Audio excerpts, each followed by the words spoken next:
Assalamualaikum warahmatullahi wabarakatuh.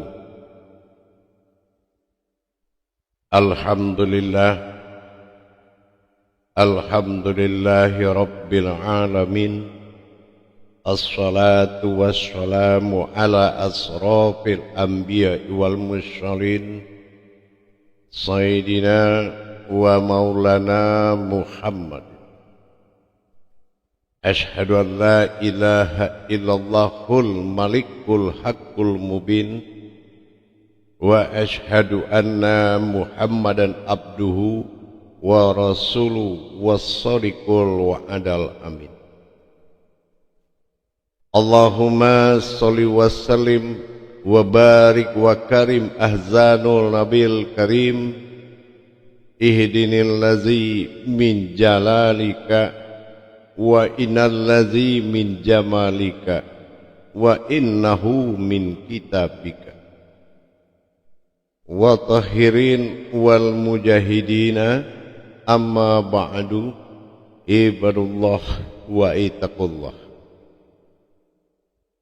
Alhamdulillah, puji syukur kita panjatkan kehadirat Allah Subhanahu wa ta'ala dengan mengkalamkan alhamdulillahi rabbil alamin atas segala limpahan karunia rahmah dan hidayahnya, serta dengan izin dan ridhonya kita dapat bertemu kembali dalam rangka meningkatkan iman dan takwa kita kepada Allah Subhanahu wa ta'ala, Tuhan yang Maha Esa. Faqulu min bi khairi ilmin ya'malu wa amalahu marrudatun la takhabalu. Beramal dan beribadah tanpa ilmu pengetahuan, tidak tahu apa yang diamalkan, tidak tahu apa yang itu ibadah, maka akan dikembalikan oleh Allah Subhanahu wa ta'ala. Artinya la takhabalu, Allah tidak terima, tidak sampai kehadiratnya. Salam dan salawat takkan pernah terlupakan. Marilah sama-sama kita sampaikan, kita panjatkan kepada junjungan kita Nabi Allah, Nabiul Akhirul Zaman, Rasulullah Muhammad sallallahu alaihi wasallam. Atasnya kalimahnya kita kalamkan dengan membacakan Allahumma sholli ala Sayyidina Muhammad wa ala alihi Sayyidina Muhammad. Alhamdulillah, bertemu lagi dengan saya Guru Mursyid Syekh Nur Muhammad Buya Irwan Maulana Al-Khalidi, Pasaman, Sumatera Barat, Indonesia. Tentunya dalam makom majelis zikir ma'rifatullah yang senantiasa selalu mengajak kita menjalankan keimanan kita dalam masa tauhid ilahiyah, terutama dalam makom kerahasiaan Allah menuju kemustajaban ilmu, kemabruran ibadah dan barokah dunia akhirat. Malam masa tayang syiar kita yang kita sangat cintai, yaitu wadah YouTube Buya Pasaman Timur, yang insya Allah selalu berbagi wawasan dan ilmu pengetahuan. Alhamdulillah, para hadirin dan jamaah dimanapun berada, pada waktu dan kesempatan ini saya akan berbagi ilmu pengetahuan dan wawasan hakikat tentang ibadah kepada Allah. Hakikat beribadah kepada Allah inilah yang sangat utama dan pertama sekali.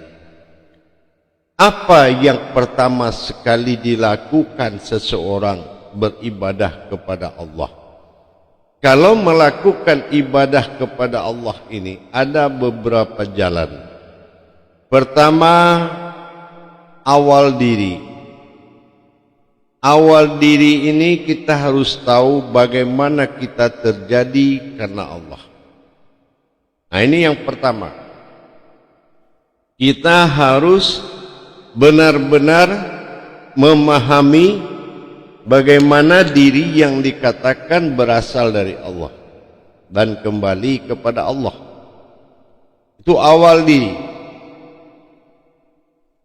Beribadah daripada awal agama setelah diri memiliki nama, yaitu asmanya Allah.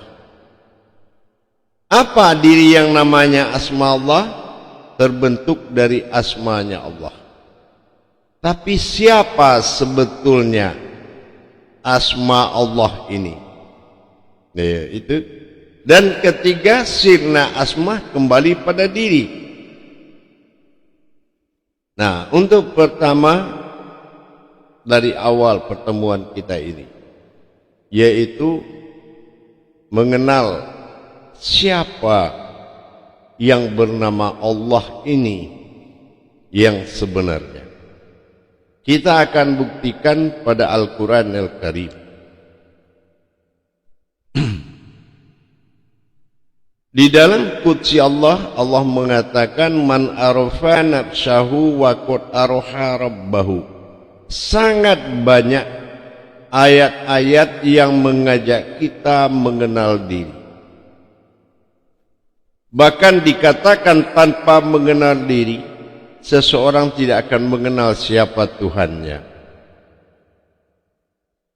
Inilah yang akan menjadi suatu dasar. Nah, kita lihat seperti Asmaul Husna. Asmaul Husna dimulai namaku, diakhiri sebuah diri. Husna, diri. Nama diri. Ini jangan kita buru-buru memberikan suatu keputusan kalau asma Allah itu nama Tuhan. Ini harus ada dasar tajalinya, dasar kebenaran perjalanannya.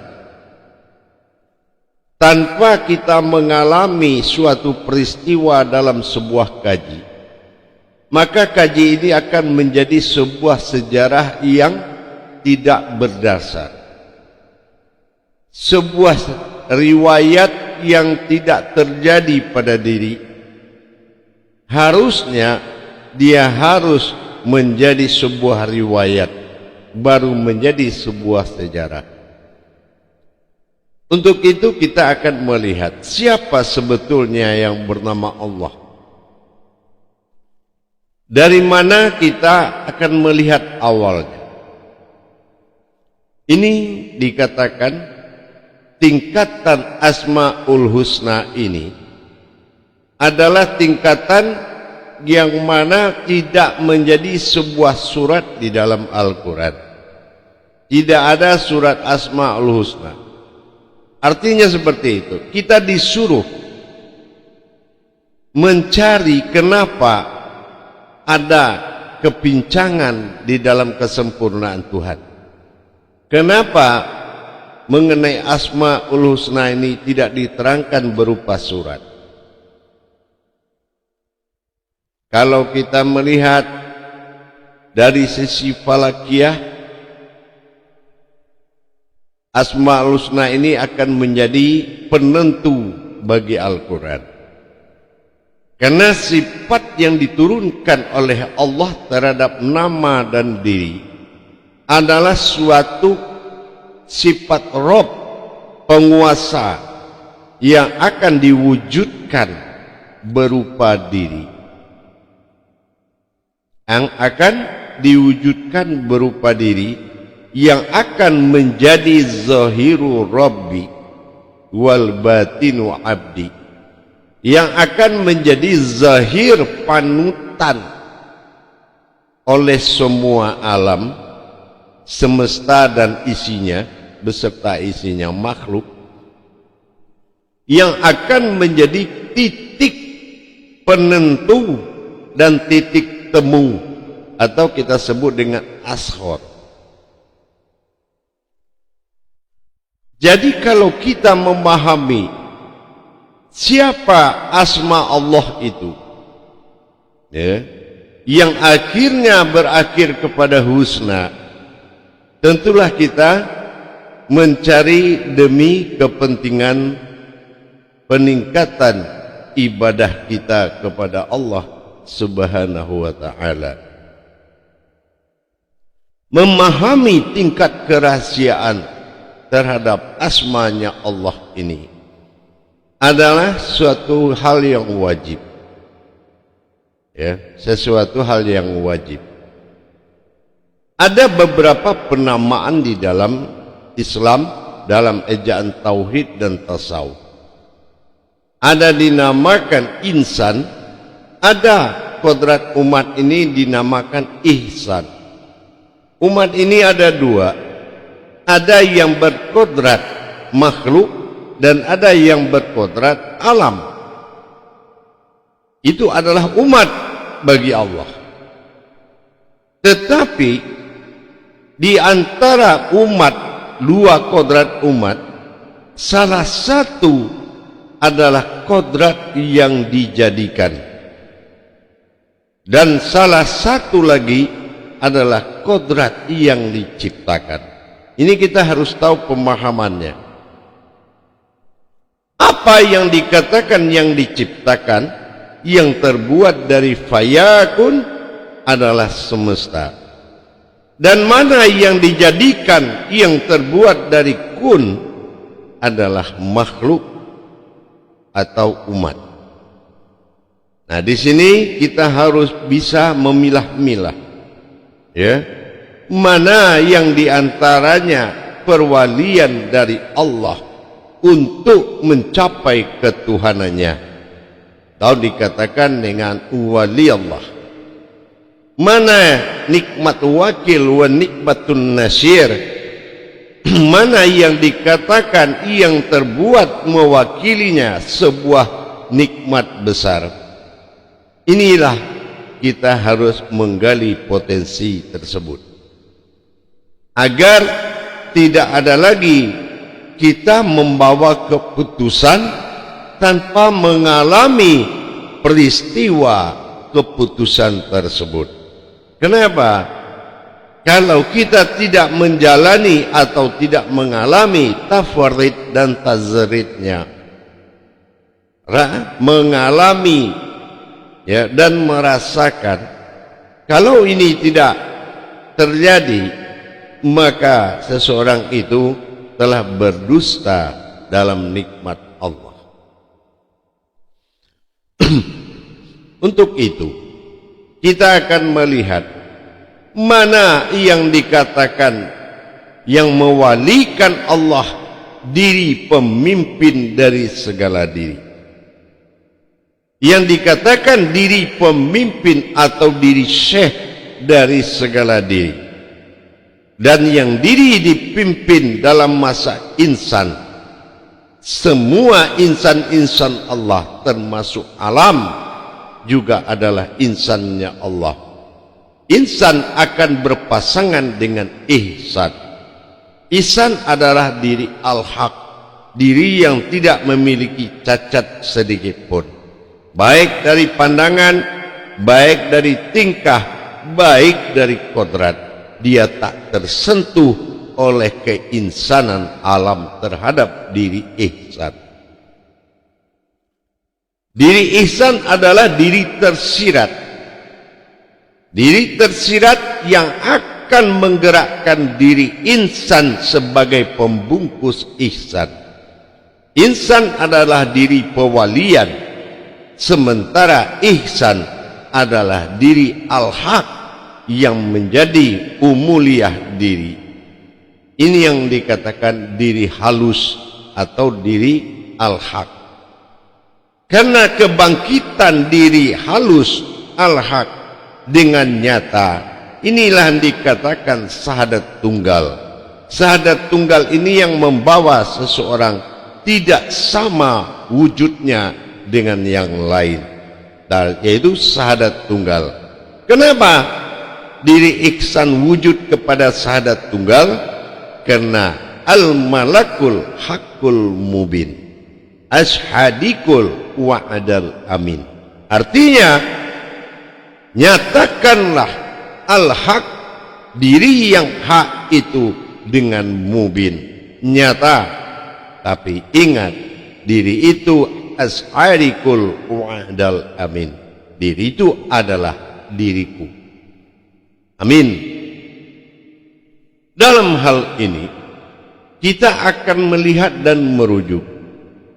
Nanti akan kita perlihatkan mana yang dikatakan wujud ihsan dan mana yang dikatakan zahiru rabbi, yang berwujud kepada insan yang terlihat.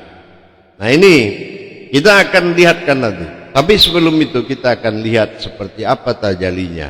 Kita akan kaji diri ihsan. Ini kita sering mendengar 3 perkara. Al-Quran sempurna akan 30 keumatan. Sifatnya juz. Dari mana juz sempurna itu? Yaitu terbentuk dari kodrat iman, Islam, dan ihsan. Iman memiliki 6 kodrat. Ihsan memiliki 1. Sementara Islam memiliki 5 kodrat. 5 kali 6 30 juz. Dan yang 1 adalah ihsan. Artinya kita akan melihat jumlah tersebut dalam kalimat Allah. Alif lam lam ha. Ya. Alif harfnya adalah 1. 6 3 2 kali 3 6. Ya.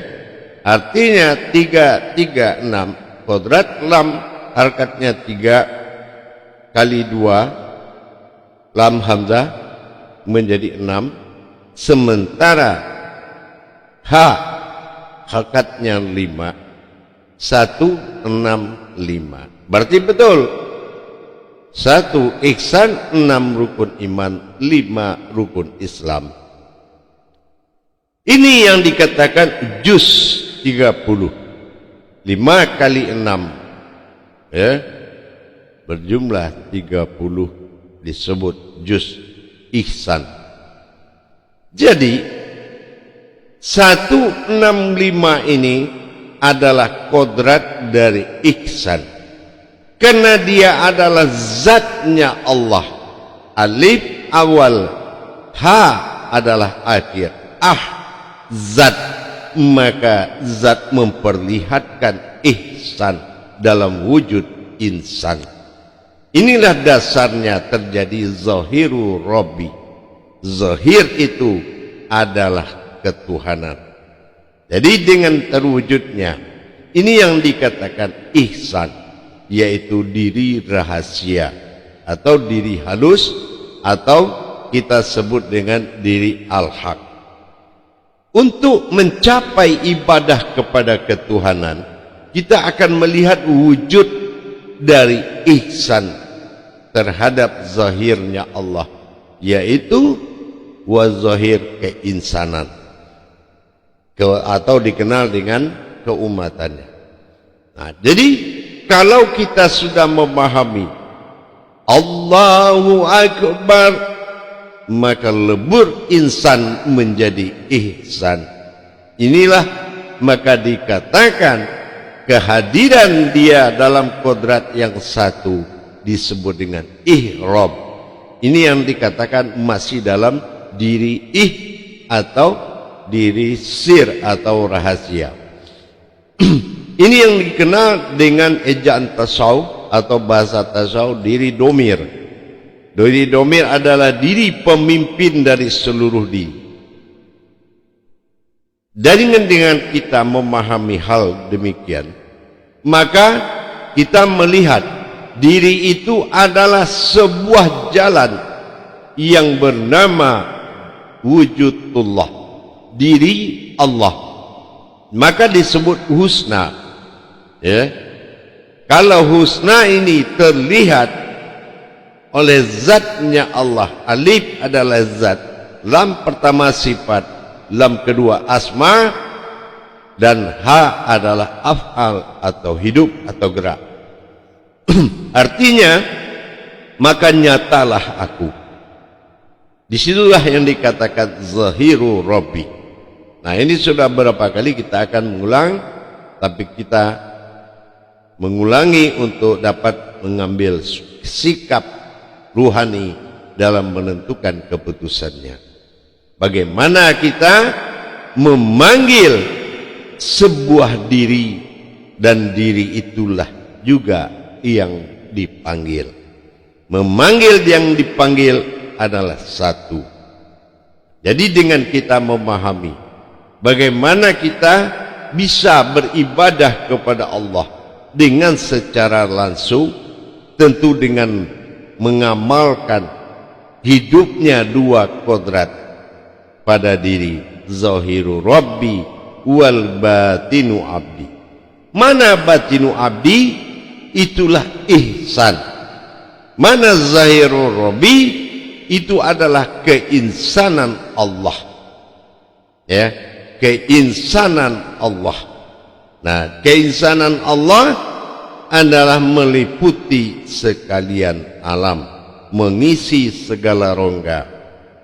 Nah, diri ini nuansa dari kodrat zahiru Rabbi adalah diri saripati dari seluruh alam semesta. Hakikat dari alam semesta. Ini yang dikatakan zahiru Rabbi. Apa saripatinya? Baik nur yang muncul dari nur, baik yang muncul saripati dari zat, dari batin, dari kodrat, dari wujud,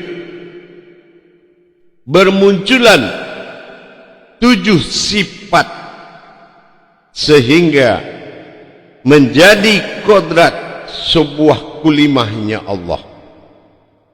Kodrat kulimah adalah kodrat yang wujud, bukan maujud, tetapi sebuah wujud yang ada di dalam zahiru Rabbi.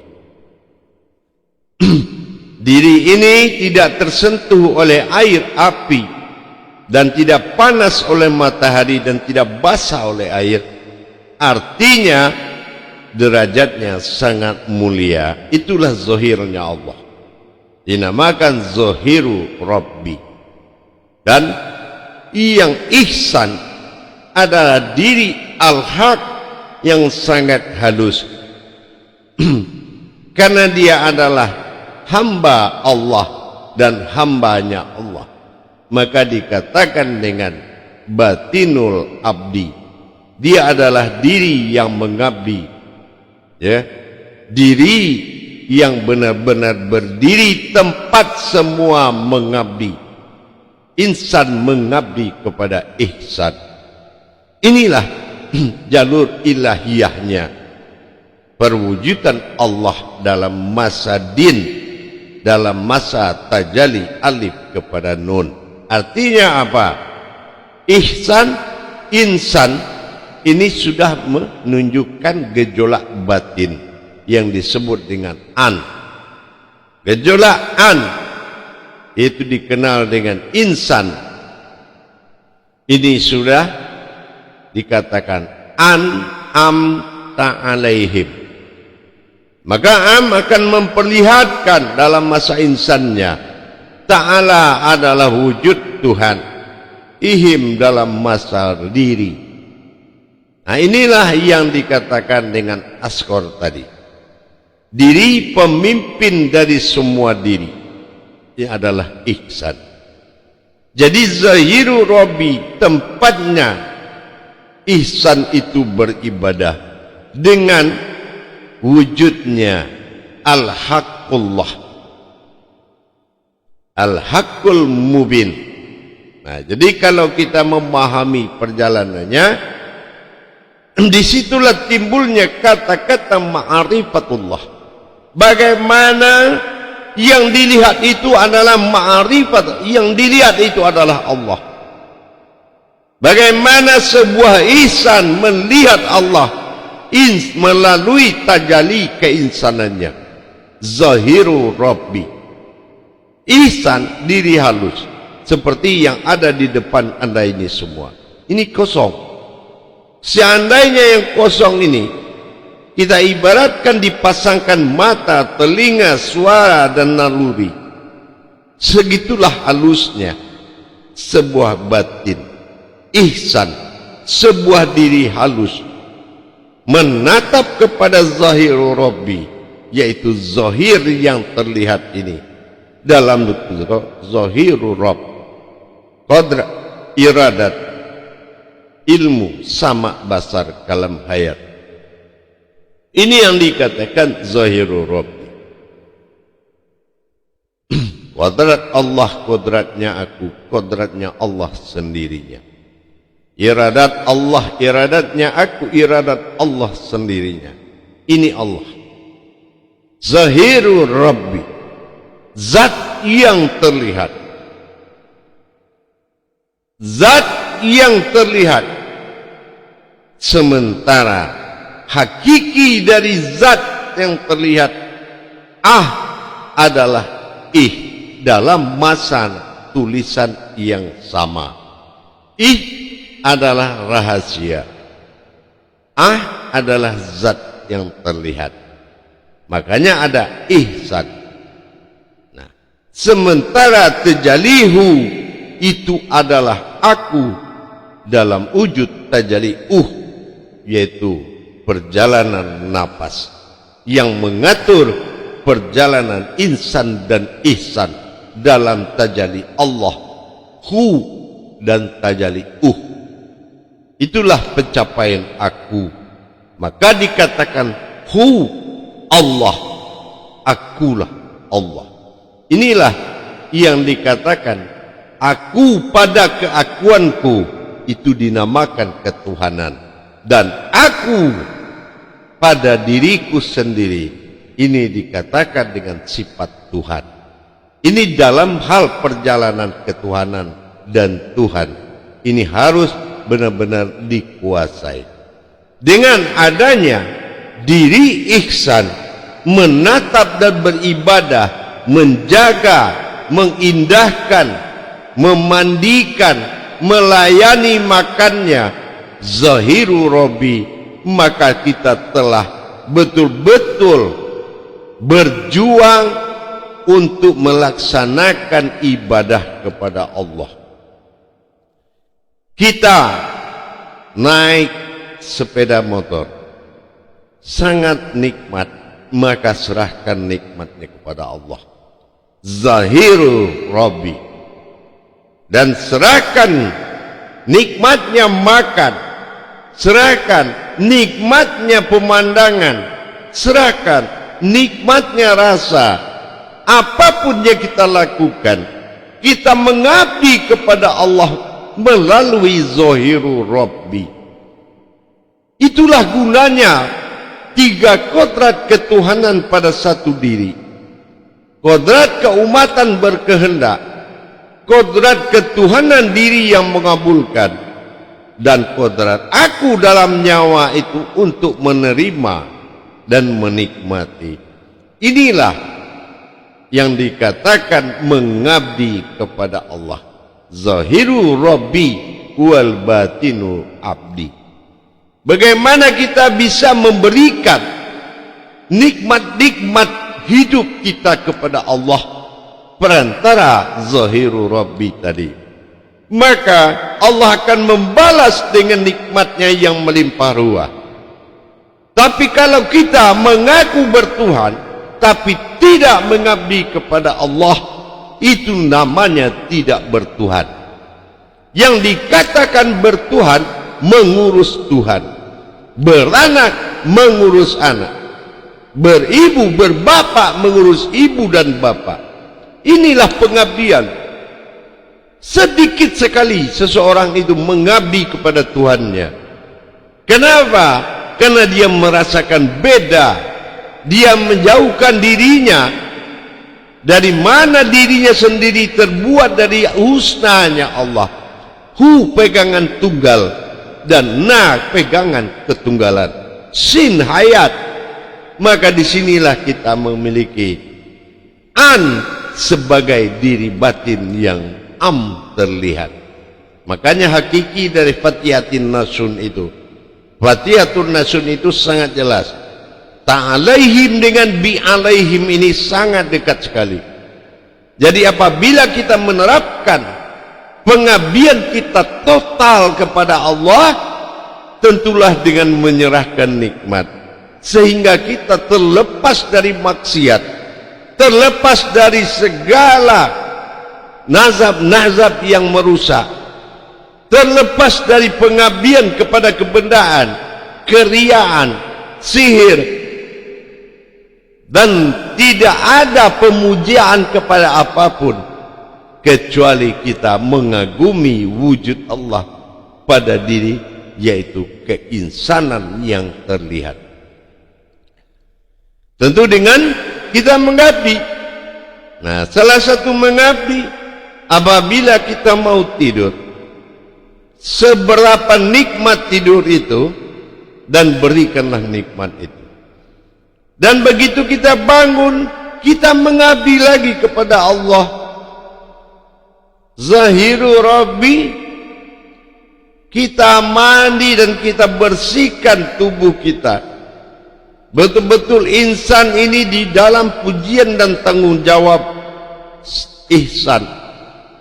Bagaimana kita menjaga, menertibkan zahirnya Allah, memandikan, menghindari dari mencacat daripada zahirnya Allah dengan perbuatan-perbuatan lain, maka Allah akan balas dengan segala nikmatnya. Ini yang dikatakan ibadullah, beribadah kepada Allah. Maka kita lihat bagaimana yang dikatakan batinul abdi, itulah ihsan, al-haqullah, al-haqul mubin. Dan bagaimana zahiru Rabbi, zat yang terlihat, dan diri yang mulia, al-haq, sementara tajalli antara dengan adalah tajalli hu, aku dalam perpaduan satu kodrat, aku. Makanya timbul hu, tajalli namanya hu. Maka ihsan dan insan telah menjadi satu kodrat asma Allah. Inilah makanya diri itu husna. Makanya diri itu disebut husna. Hu dengan na, sin hayat sebagai ilahinas. Itulah diri yang wujud daripada Tuhan. Inilah kita dasarnya zahiru Rabbi. Maka itulah yang dikatakan ibadullah. Bagaimana kita mengabdi kepada Allah dengan mengurus zahiru Rabbi. Tiap hari memuji keindahan, mudah senyum. Kenapa? Allah zahiru wal batinu. Allah itu memperlihatkan, zahir itu adalah batin yang terlihat. Kalau zahirnya, perbuatannya tidak benar, maka dia telah memperlihatkan ketuhanan yang tidak benar pada dirinya. Tuhan yang tidak benar, artinya dia memiliki junjungan yang tidak benar. Insan adalah alam dari ihsan. Ini yang harus kita jaga dalam kehidupan bertuhan 24 kalam syahadat dalam 24 jam atau waktu. Para hadirin dan hadirat dimanapun berada, jamaah yang dirahmati Allah, kalau kita jalankan pengabdian kita kepada Allah, jadi bukannya kita membesarkan diri di jalan Allah, tapi besarkan Allah di jalan diri dengan menjaga 3 penjagaan terhadap Tuhan. Allah Tuhan semesta alam. 3. Pertama, mukharabatu firruhi. Ingat, yang ruhnya Allah, yang ruhi, hayat, alif adalah diri. Wujud ihsan dan insan. Begitu juga mukharabatu fi qalbi. Mana qalbinya Allah? Masih ihsan yang ditutupi insan. Wujudnya tetap yang sama, jangan berubah.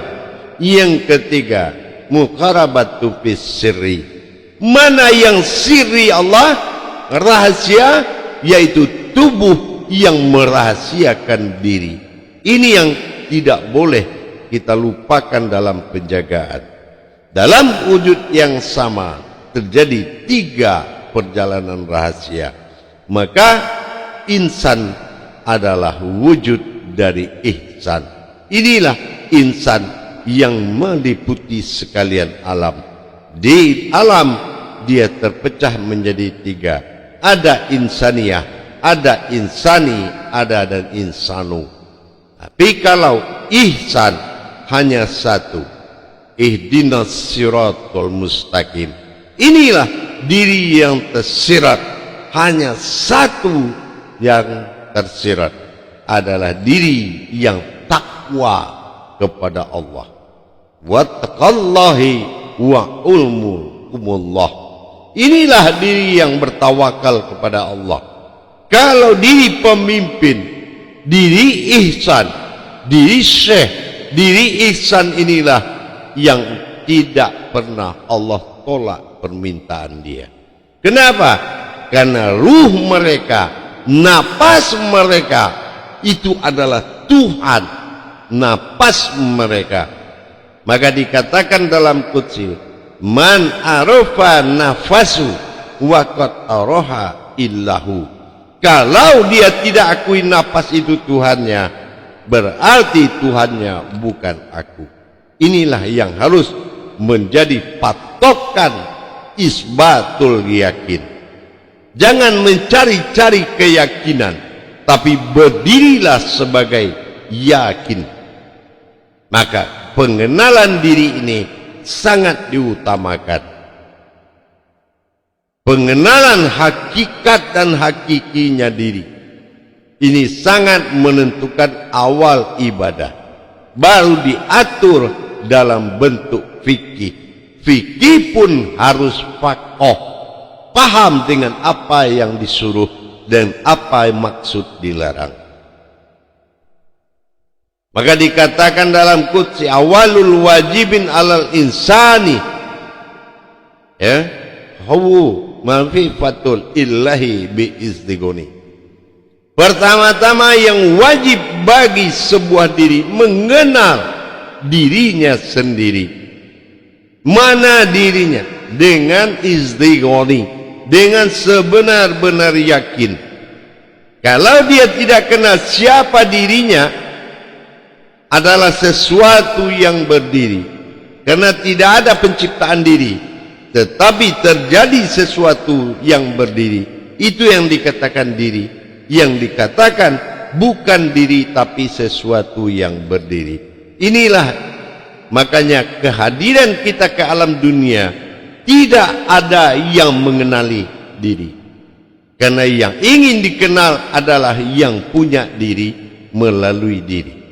Maka kita dilahirkan dengan tidak membawa nama, dengan tidak membawa status, tetapi kita adalah sesuatu yang berdiri dan diberikan tanda oleh orang tua kita dengan sebuah nama.